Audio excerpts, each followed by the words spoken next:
आदरणीय सर, मैं आज एक वीडियो सहारा इंडिया पर बनाने जा रहा हूं। वैसे इस बात को प्रायः सभी को पता चल चुका है, फिर भी अगर किन्हीं को पता नहीं भी चला हो तो अधिक से अधिक लोगों को जो अपने संपर्क में हैं, वो चाहे जमाकर्ता हों चाहे वो एजेंट हों, उन लोगों को अवश्य ही समझाना है कि ऐसा कार्य कर लें।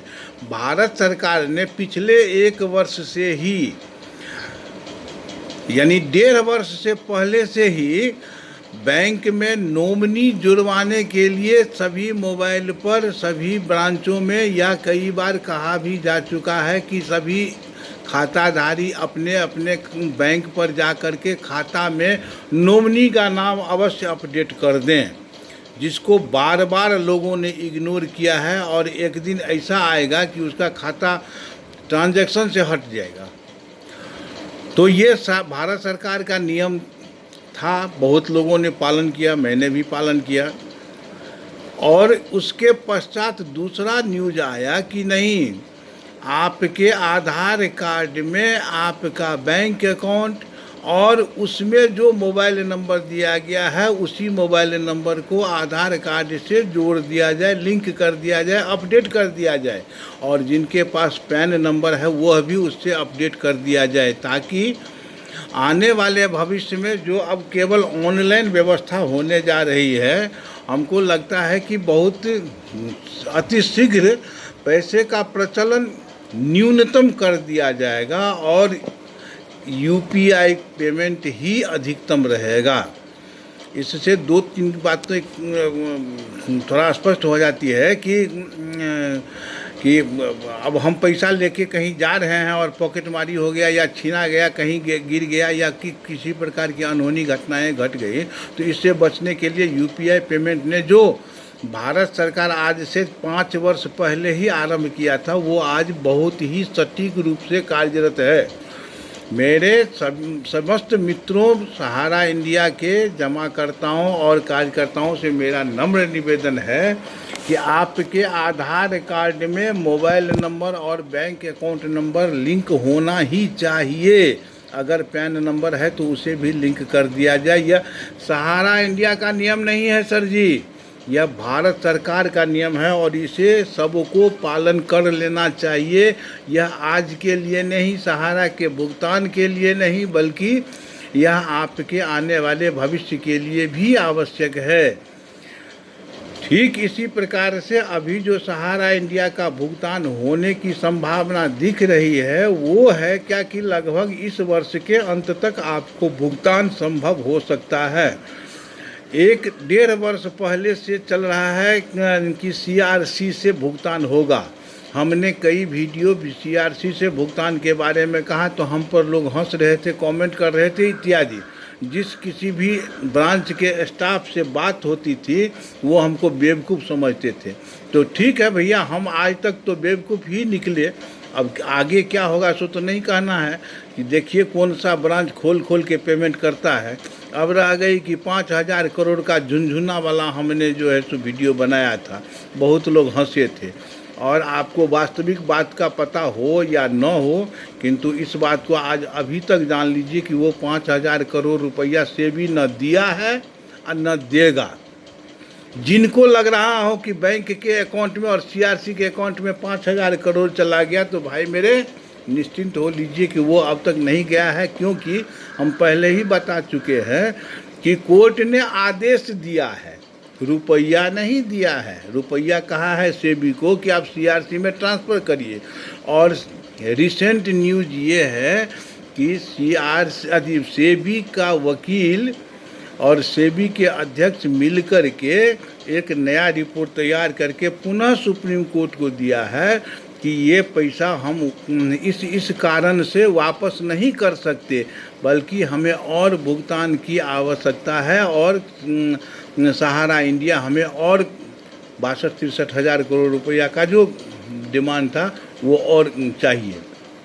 इसके पश्चात सेबी के पास 5-6 प्रकार के और एप्लीकेशन गए हैं, जैसे कुछ एबोर्ड बॉन्ड, एबोर्ड बॉन्ड और रियल इस्टेट की बात को छोड़ दीजिए, कुछ जैसे वो सहारा टी, सहारा डी, सहारा 10, सहारा 14, तो इसके भुगतान के बारे में भी चिंतन चल रही है कि भाई इसका भी भुगतान हो, क्योंकि सहारा इंडिया चोर संस्था ने जो इस सबको कंप्यूटर से हटा दिया है, तो तू डाल डाल मैं पात पात, सरकार के पास भी सब जानकारी है।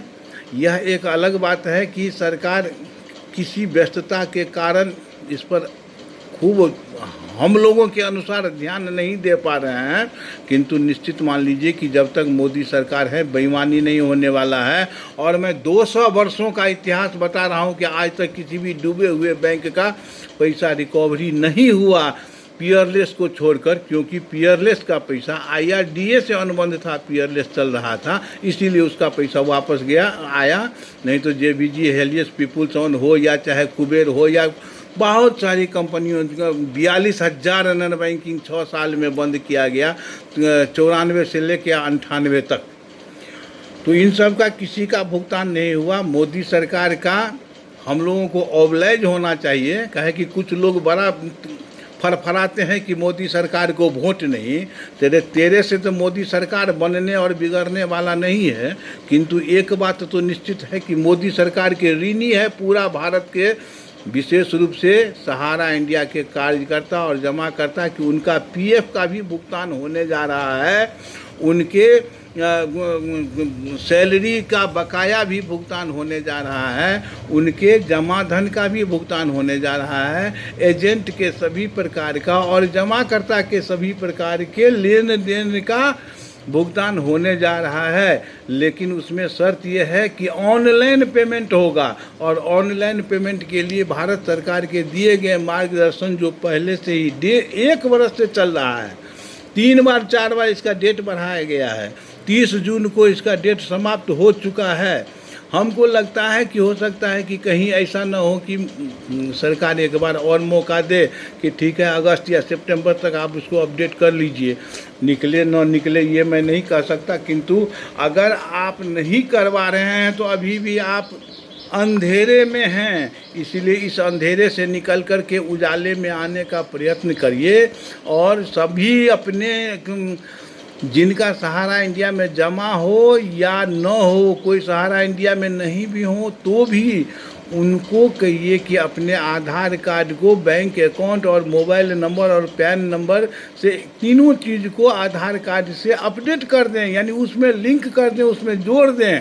और यह कार्य आपसे नहीं होगा तो बगल में कोई साइबर कैफ़े वाला है, वो साइबर कैफ़े पर जाकर आपको बता देंगे कि आपका मोबाइल नंबर, खाता इत्यादि आधार कार्ड से पहले से लिंक है या नहीं। तो भाई मेरे, यह आप अवश्य कर लीजिए, क्योंकि CRC में बेईमानी नहीं होगा। और जब तक उसका सहारा इंडिया से सारा रिपोर्ट CRC को नहीं आ जाता है कंपनी वाइज, सहारा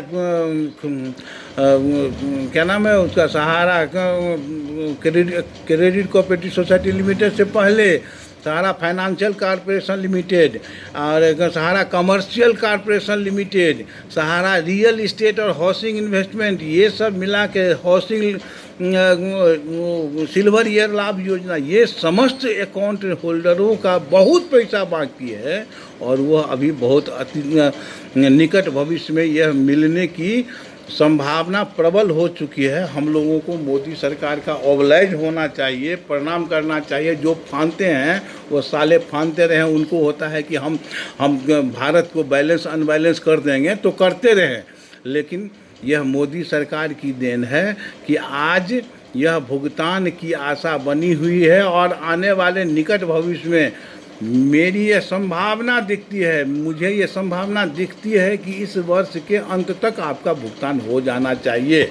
उसके बाद की लड़ाई होगी फील्ड वर्करों के PF की और स्टाफ लोगों की। बहुत सारे लिटिगेशन है, उस सबको धीरे धीरे क्लियर किया जाएगा, किंतु यह सारी प्रक्रिया ऑनलाइन होगी जब आपसे सर्टिफिकेट डिमांड किया जाएगा। हार्ड कॉपी जो आपसे पासबुक और सर्टिफिकेट जो आपको मिला हुआ है वो मांगा जाएगा, उसके बाद ही आपका भुगतान आपके अकाउंट में जाएगा। और सच मानिए कि वहाँ से एक भी नया पैसा का बेईमानी नहीं होगा, इतना भरोसा रखिए। लेकिन आपके आधार, बैंक अकाउंट, मोबाइल और पैन सभी लिंक होना चाहिए। मोबाइल नंबर, एक ही मोबाइल नंबर सभी जगह होना चाहिए और वो मोबाइल नंबर बंद नहीं होना चाहिए। भैया मेरे बहुत बहुत धन्यवाद। हमने कहा था कि हम सहारा इंडिया पर अब कोई वीडियो बनाने नहीं जा रहे हैं, लेकिन फिर भी हम कोई शपथ नहीं खाए हैं, बनाएंगे। लेकिन फ़िलहाल आज के लिए बस बहुत बहुत धन्यवाद। जय हिंद, जय भारत, वंदे मातरम।